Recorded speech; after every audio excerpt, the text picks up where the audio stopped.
Yesterday we learned where positive charge comes from. Anybody tell me today where positive charge comes from? Blake? Sorry? Okay, yeah. From losing, Blake says from losing negative charge. The answer I was looking for is that we have more protons than electrons. But why do you have more protons than electrons? Blake gave me a more fundamental answer, right? Ultimately, it's because we've lost electrons, right? More protons than electrons, not because you've gained protons, but because you've lost electrons. While we're on that, I wasn't going to ask this question right away, but since Blake brought it up, why is it that electrons will move around, but protons won't move around? We got a force that holds the electrons together. We have a force that holds those protons together. Why won't the protons, generally at least, move around there, right?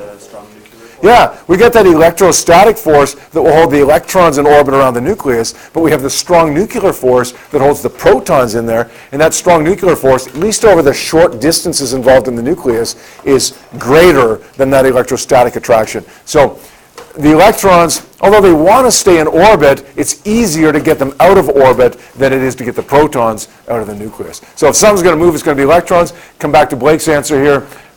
Why do we get positive charge? Because we've lost electrons, leaving it with positive charge. Negative charge, of course, comes from, well, we could say more electrons than protons, which, of course, Blake means that we must have gained electrons, right? If we have more electrons than protons. And if it's neutral, then we have an equal number of protons and neutrons, and that's really the goal, right, is to have an equal number of protons and neutrons.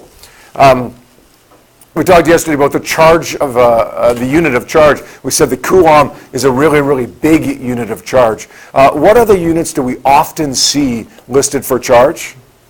Ones that are perfectly legitimate, but we end up having to convert to coulombs. We see a microcoulomb a lot. And we see a nanocoulomb a lot as well. And you guys might not be familiar, or at least too familiar with the micro and the nano prefix. That's okay. It's not likely that on a test or an exam you would see a prefix that you've never seen before, but it's possible. If that's the case, then I would refer you to your data sheet right here in the middle.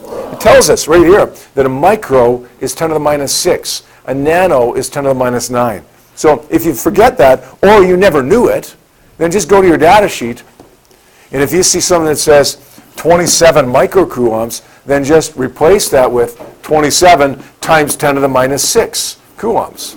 Right? We're just replacing micro with the prefix that it gives me on my data sheet. And similarly for nanocoulombs, if it was 27 nanocoulombs, that would be the same thing as 27 times 10 to the minus 9. Just replace the nano with 10 to the minus 9 coulombs. Just replace it with this prefix that's given to me on my data sheet. Listen, we've seen nanocoulombs and microcoulombs enough that you'll probably just remember that. But if you don't, check your data sheet. Okay, it's always there for you. All right, do you guys remember the charge of an electron, charge of a proton?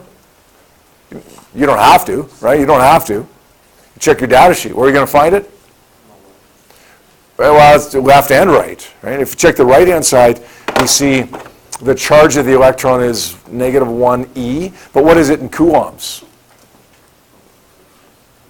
Yeah, where'd you get that from? Yeah, the left-hand side, right? Over here, the elementary charge. That's the smallest charge that you can have. Okay, the elementary charge. And the charge of an electron is equal to that elementary charge, except it's negative. And a proton is positive 1 elementary charge. An alpha particle, whatever that is 2 elementary charges. So it would be positive 3.2 times 10 to the minus 19 coulombs. So again, by the end of this unit, you'll have used the charge of an electron and a proton enough that you're probably just going to remember the values of the charges. Hey, that's great if you do, but if you don't, that's okay too. That information is always on your data sheet as well. By the way, sometimes you do need the mass of the electron and proton and so on. That's there as well, right? Hey, make sense? All right. Now, yesterday, we won't go through this example and the problems that we did with that in detail, but I'll just remind you that if you're looking for a number of electrons, just like if you're looking for the number of oranges in the bag, in the analogy that we used yesterday, just if you're looking for a number of anything else, a number of something in physics 30 will always be what? A number of something will always be what? of anything. It's always going to be the total of something divided by the amount for one. So if you're looking for, in the analogy from yesterday, the number of oranges, it would be the total mass divided by the mass of one orange.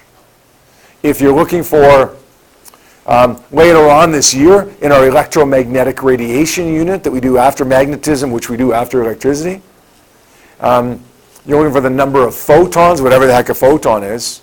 You would take the total energy of a photon divided by the energy of one photon. It's always the total divided by the amount for one. In this case, the number of electrons, and we do see this several times through the year, the number of electrons would be the total. What's the symbol for charge? You guys remember what the symbol for charge is? Yep. Q, the total charge divided by the charge of one electron. So in this case, it would be negative 9.6 times 10 to the minus 9 divided by negative 1.6 times 10 to the minus 19. And that gives us whatever. Generally, it's going to be a pretty big value, pretty big number there. All right, we talked about conductors and insulators yesterday as well. We said conductors generally are materials where the electrons in the outermost regions are pretty free to move. And the general category of materials where electrons are free to move is what? What kind of materials do we usually see those electrons in the outermost levels free to move? Now, you can remember this from yesterday, or those of you who've taken chemistry can think back to chemistry, because you're probably able to figure it out from what you learned in chemistry. Yeah? Metals. Yeah, generally we're talking about metals here. Gold is a fantastic conductor. Silver is a great conductor. Copper, aluminum, basically any metal is a good conductor of electricity because those metals have the electrons on their outermost levels not as tightly bound in there. An insulator, on the other hand, the electrons aren't as free to move about. So they won't conduct electricity as well. The electrons can't move from atom to atom, from material to material as well. But remember, we don't just have a line that says, oh, these are conductors, these will conduct electricity, these materials, and below that line, these materials won't conduct electricity. It's like that spectrum, right? Mrs. Staffachuk always says at the beginning of Mass, doesn't matter where you are on the spectrum, okay, you're welcome, right? Everybody's in a different place, right? Everybody's in a completely different place on their faith journey. Well, these materials are all in a different place on the spectrum of conductor or insulator. Listen, they'll all conduct. Everything's going to conduct. It's just that some things are going to conduct better, and in some cases, way better than other things. An example of something that conducts really well would be gold. Something that conducts really poorly would be rubber. It doesn't mean that rubber can't conduct. It just means that it conducts very poorly, so we class it as an insulator. But it'll still conduct, just really, really poorly. Right? You guys know that you're wearing those rubber-soled shoes, you get struck by lightning, okay, the electrons are going to go right through those rubber-soled shoes. So those rubber-soled shoes will conduct, just not as well as if you had metal-soled shoes, steel-toe boots or something like that on. All right? We talked about the three laws of electric charge, which are pretty intuitive, I think. Opposite charges attract each other. So positive attracts negative, get pulled together, right? Negative attracts positive. Like charges repel each other. So positive repels, or positive pushes away positive, negative pushes away negative. And then, of course, we have charged objects attracting neutral objects. And we said yesterday that word objects is important. Positive protons will not attract neutral neutrons, not by the electric force at least. They do by the, what is it? Somebody whispered it. Yeah, by that strong force, that strong nuclear force, but that's not an electricity thing. Okay, they won't attract by the electrical force. But yet, positive will attract neutral objects, not just neutral neutrons. And again, you're going to see why a little bit later on today that's the case. Okay, why you have to have an object, not just a neutral neutron. All right? And finally, the last thing really that we did was the law of conservation of charge, which has all kinds of implications through this unit. Boils down to can't create or destroy charge. Period. You can't create charge, you can't destroy charge. Period. If I touch two things together, charge is going to remain the same. It's going to redistribute. It's going to try to balance out, right? If the objects are equal size, equal shape, same material, then the charge is going to balance out. If I have plus 5 and plus 7, touch them together, what are they going to balance out to be? 6 and 6. 5 plus 7 divided by 2 is 6, right? So they're going to balance out to be 6 and 6. Total charge when they were 5 and 7 was 12. The total charge when they're 6 and 6 is 12. Charge can't be created, and it can't be destroyed. Does that make sense? Okay. Similarly, if I had something that was plus 5 and I had something that was negative 5 and I touched them together, what are they going to balance out to be? 0 and 0. Total charge was 0 when we added 5 plus negative 5. Total charge is 0 when we add 0 and 0. So again, we say that the total charge can't be created and it can't be destroyed. It can only be redistributed. Make sense? All right. We're going to plug forward a little bit here today. Today we're going to talk about how we can charge objects. How Blake said a few minutes ago, he said we have a positive object when we've lost electrons. How exactly does that happen? What's the mechanism by which we can lose electrons, or gain electrons for that matter, so that we can develop a charge, a net charge that's either positive or negative? Well, in general, we have two categories of charging objects, two ways of charging objects. They are conduction and induction. Now, conduction, you will find through this unit, conduction always, every single time involves a transfer of charge.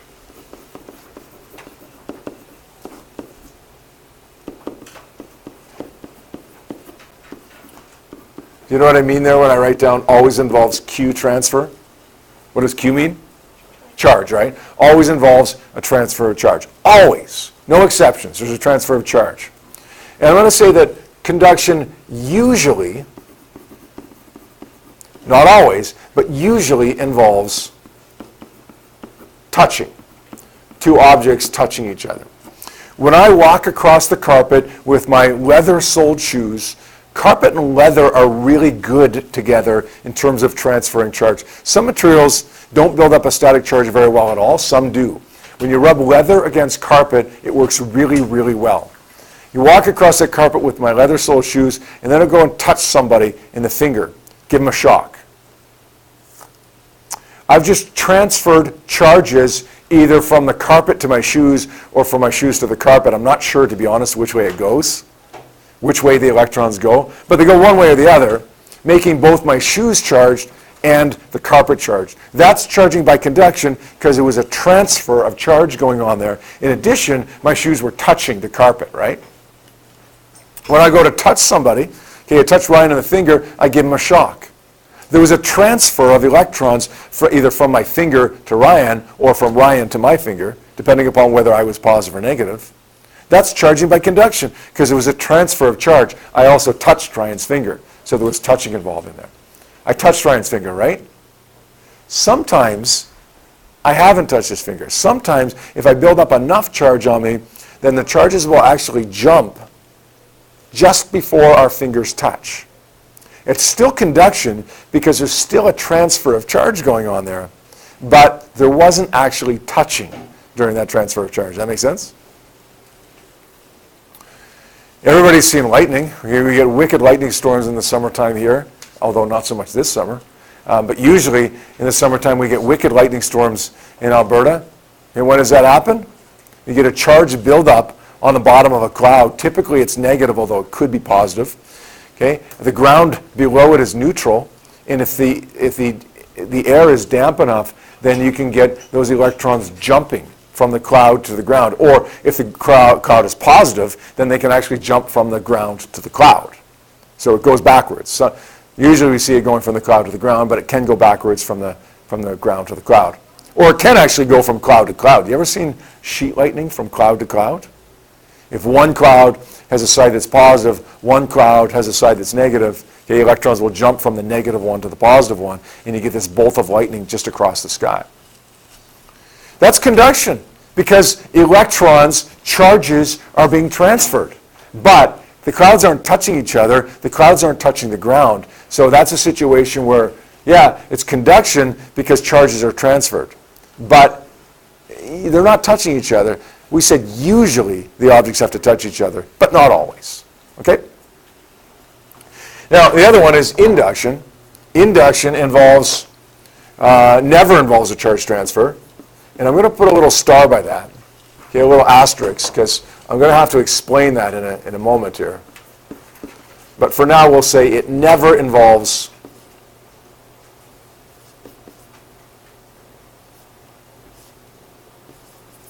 a charge transfer. And induction never involves touching. But again, I'm going to put an asterisk beside that one as well. And you'll see what I mean in a couple minutes by that.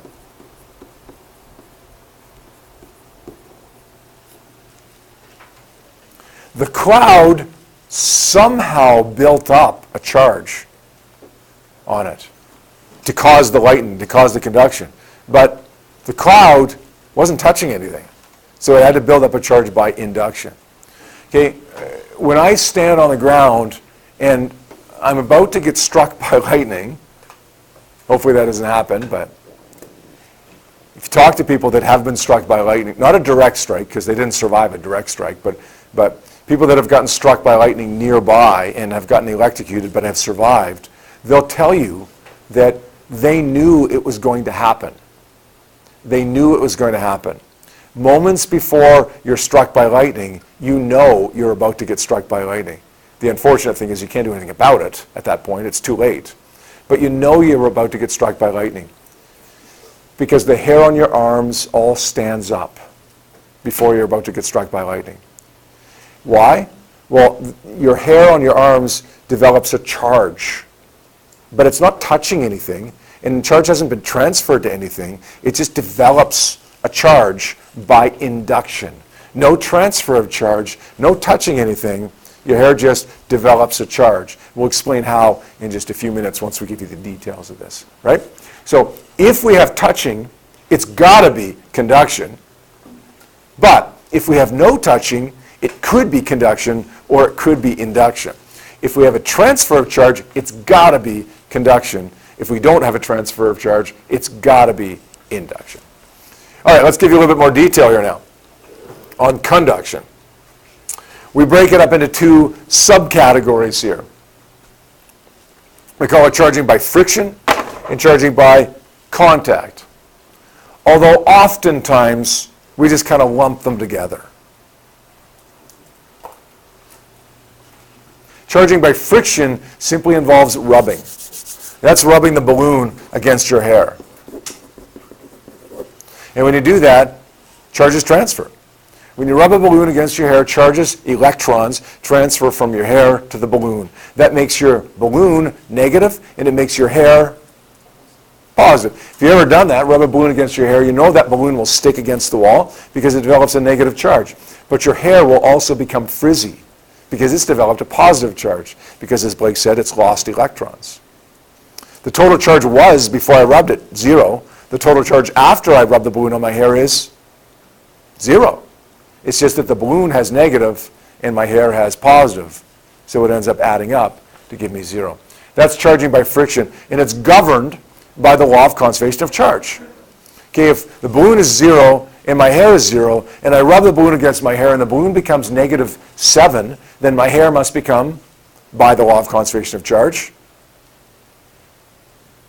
+7, right? I had 0. Now I have -7. Well, I got to have +7 in order to balance that out. Charging by contact, which we sometimes just call conduction, even though it's a subcategory of conduction, this is the one that involves touching. This is what happens when I touch those two objects together and they want to balance out. This is what we did yesterday, basically, with the law of conservation of charge. Now, I put the term touching in quotation marks because, as you know, conduction doesn't always involve touching. It just usually does. When I walk up to Ryan and I shock him, charges were transferred. We try to balance out our charge there. We call that charging by contact, even if the charge is transferred before we actually made contact. So ironically, you can have charging by contact without actually having contact, without actually having touching. But I say that touching because the objects either have to touch or they have to be close enough together that it's like they're touching.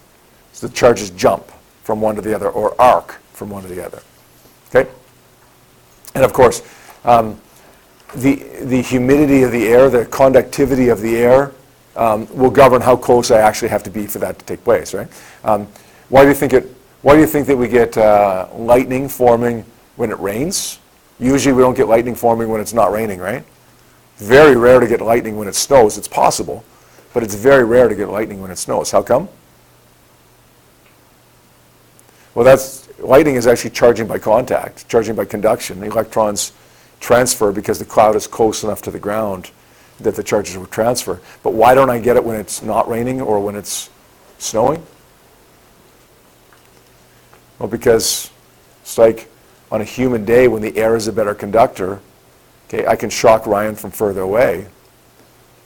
When it's raining, the air is a better conductor. So we're more likely to get charges conducting through the air on a day where the air is a better conductor than we are when it's not. When it's snowing, it's usually actually pretty dry, right?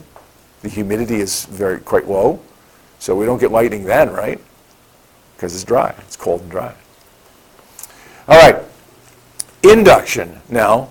Induction is the one that star never involves a charge transfer and star never involves touching.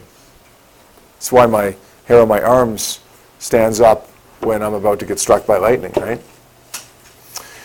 We break that up into two categories. We got a temporary separation of charge, temporary, not permanent, temporary separation of charge, and then we got the permanent charge. I'll show you a couple scenarios here first with this temporary separation of charge. Let's draw a picture here of an object. It doesn't matter what the shape of that object is, okay? When I draw this, it could be just a ball, or it could be some clump of something, or it could be the earth, or it could be my arm, the hairs on my arm. It doesn't matter what the shape of it is, okay? I'm drawing it as a circle because it's easier to draw it as a circle. But it could be any object that is neutral. Equal number of positives, equal number of negatives. And the reality is, of course, it's going to have more than 2 protons and 2 electrons, right? 2 million, 2 billion. But it's equal number of protons and electrons, so it's a neutral object. I'm going to bring another object nearby. And this other object is going to be positive. Now, this positive object that I bring nearby could be any object as well, any shape, any size. It doesn't have to be this rectangular rod. It could be a circle, it could be my finger, it could be the cloud, it could be anything that's charged, right? And I'm not suggesting that there's no electrons here, it's all just protons. I'm just saying that we have more protons than electrons and hence it's positively charged. What's going to happen here now? What's going to happen? Let me ask you 2 questions. First of all, what's going to happen to the protons in this neutral object right here? What's going to happen to the protons in this neutral object here? They're going to stay where they are. Good answer. And why are they going to stay where they are? Because that strong nuclear force keeps them in the atom. Now, it doesn't mean that you can't have positive ions moving through a liquid or a gas, right? But in a solid object with individual atoms, the protons won't go anywhere. Make sense? Okay, well, what's going to happen to those electrons that are in those atoms in that solid material? What's going to happen to these electrons here? They are going to go somewhere. What's going to happen to them as a result of that positive charge that's brought nearby?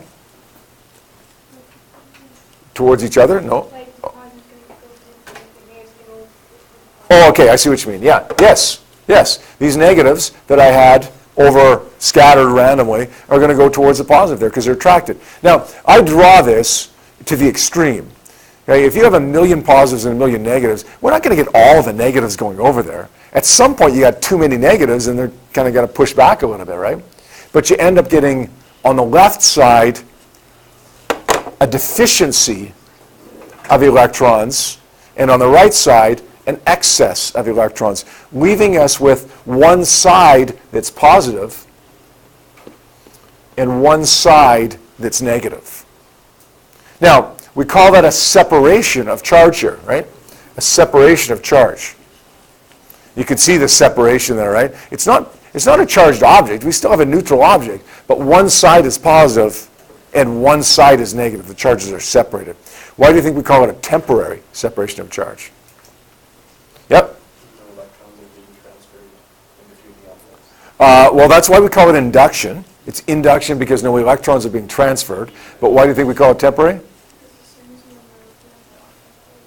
Good. Good answer. As soon as we remove this, they're going to go more or less back to where they were, and they're going to kind of balance out, right? That make sense? It's a separation, but it's a temporary separation of charge. Now let's take a look at one more scenario there for the temporary separation of charge. We got my neutral object again that contains a lot of protons and a lot of electrons, but we'll just have two there, two of each. Now we got a negative object nearby, any size, any shape. There's protons in this, but there's more electrons than protons. Tell me, Blake, you know the answer to this. What's going to happen to the protons in that neutral object? What's going to happen to these guys? Where are they going to go? Oh, no, you answered that question right over here. What's going to happen to them? Bruce? They're going to stay there. Yeah. I asked you because you knew it on the last one. They're going to stay where they are. In their atoms, they don't want to go anywhere because of that strong force, right? Now, what's going to happen to the electrons? They're going to get pushed away, right? Not all of them, but enough of them that you end up getting a preponderance of electrons on the left side, like extra electrons on the left side, and a deficiency of electrons on the right side. So you end up with, on the left side, not all negatives, but more negatives than positive. And on the right side, not necessarily all positive, but more positive than negative. Okay? Temporary, because if I take this thing away, it just goes back to where it was before, more or less, right? This is why, I told you yesterday, and I told you earlier today when we were reviewing, that we get to this. This is why charged objects attract neutral objects. This is why charged objects don't attract neutrons. In order for a neutral object to be attracted, you have to have a separation of charge. Look at what happens here. When I bring positive nearby, the side closest to it becomes negative, and it attracts. When I bring negative nearby, the side closest to it becomes positive, and it attracts. So really, charged objects attract neutral objects because positive attracts negative, right? Because we get a temporary separation of charge there. We can't get a temporary separation of charge in a neutron. So a neutron can't be attracted, despite the fact that it's neutral. All right, one more little thing, and then we'll pause for a while here. If I want to make this permanent,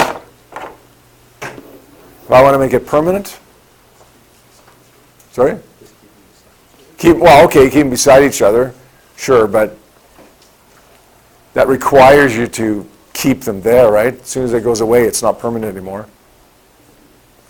You guys ever heard of grounding? Do you know what that means? Grounding usually means that it's physically connected to the ground or to something big. It doesn't necessarily have to be the earth, although it usually is. Could be something big. The symbol for a grounding wire is this. But again, we could literally run a wire to the earth, or we could just touch it to something that's really big that kind of acts like the earth acts. What happens here? Well, the earth, or whatever object it is, can give as many electrons to this object as it needs, or it can take as many electrons as it needs. In this case, this positive object will suck electrons up from the ground, into here. Look at it now. It's not neutral anymore, right? It's not a separation. You got more negatives than positives. It's negatively charged. Well, what do you think is going to happen when I take this away? It's going to go right back. So how do I make it permanent? Electrons have been sucked up in. It's negatively charged. I only got to do one thing, and I can make it permanent. Disconnect the ground wire. Remove the ground wire. And now these electrons, these extra electrons that just came up, they want to go back down, but they can't unless they actually arc, right? Which we'll assume that they're not. Now, remember I said I put never involves a charge transfer. I used an asterisk beside that. Look, we're transferring charge from the Earth to this object here, right? But the thing that's doing the charging, this thing here, the thing that's doing the charging is not touching and it's not transferring. That's why we call it induction. This thing that causes it all, right here, never transfers, never touches. Even though we are getting some transfer taking place within it, here's a smaller microscopic level. The thing that's causing it all isn't touching, isn't transferring. And lastly, how do we make this one permanent? Ground it. By the way, it doesn't matter where we put the ground wire. Anywhere, we get the same effect. What happens here? We get electrons sneaking out down into the ground, right? They get pushed away as far as they can get away. So those two electrons, gone. That's positive now, right? How do you make it permanent? Cut the ground wire. Again, we had a transfer of charge into the ground, but we had no transfer of charge over here with the thing doing the charging. No transfer, no touching. Like somebody asked me last year, what happens if, in this case, up at the top here, or at the bottom, for that matter, driving, the thing that's circled in purple there gets close enough where electrons actually arc and jump either like from this to here or from this to here. Well, that's not induction anymore, right? The thing that's doing the charging is transferring charge. So what would we call that now? That would be conduction now, right? Specifically charging by contact, even though it's not actually touching. Make sense?